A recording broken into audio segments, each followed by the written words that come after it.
ক্রিকেটে নেই অনেক দিন, তবে বোর্ডে ফিরতে পারেন মাশরাফি মর্তুজা। সাম্প্রতিক নানা প্রেক্ষাপটে এমন গুঞ্জনের সম্ভাবনায় হচ্ছে প্রবল। অপরদিকে সাকিব আল হাসানের শহর থেকে আসছে সম্ভাব্য ক্রীড়ামন্ত্রী।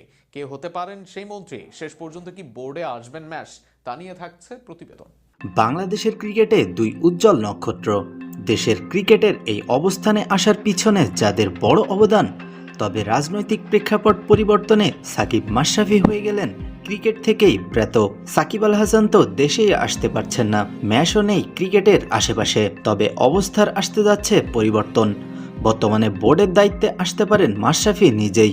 নির্বাচিত সরকার আসার পর গ্রিন সিগন্যাল দেওয়া হয়েছে এই দুইজনকে। সেখান থেকে পাশে সরিয়ে রাখা হচ্ছে রাজনীতি, বরং গুরুত্ব দেওয়া হচ্ছে খেলাধুলাকে। আর সেটার অংশ হিসেবেই ম্যাচ আসছে প্রস্তাবনায়। ম্যাচকে নিয়ে ইতিবাচক মন্তব্য বিএনপি নির্বাচিত সংসদ সদস্য ইশরাক হোসেনের। যদিও ম্যাচ বোর্ডে আসলে ক্রিকেটের মঙ্গল হয়, তবে অসুবিধা নেই ইশরাক বা সরকারের।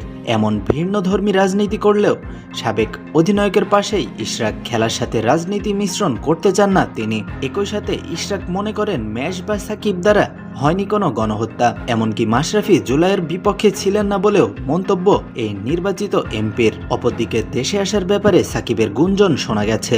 জানা যাচ্ছে আগামী পাকিস্তানের বিপক্ষে ওডিআই সিরিজে বিবেচিত হবেন সাকিব। এর মাঝে বুলবুলের বোর্ডেও সাকিবকে দেশে ফিরিয়ে আনার ঘোষণা দিয়েছেন।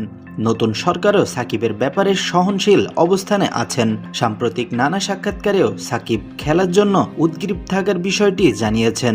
সবকিছু মিলিয়ে সাকিবও আসতে যাচ্ছেন দেশের ক্রিকেটে।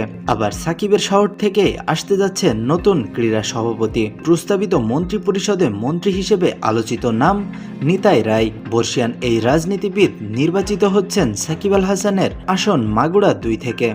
এর আগেও 3 মাসের জন্য দায়িত্ব পালন করেন নিতাই রায়। এর বাইরে শিক্ষা, আইন সহ নানা বিভাগে মন্ত্রীর দায়িত্ব পালন করেন তিনি। যদিও এখনো চূড়ান্ত নয় মন্ত্রিসভা, তবে খেলাধুলার সর্বোচ্চ পদে নিতাইয়ের নামটাই উচ্চারিত বেশি হচ্ছে। সব মিলিয়ে নতুন মোড়কে দেশের ক্রীড়াঙ্গন। এটাই প্রত্যাশা সবার।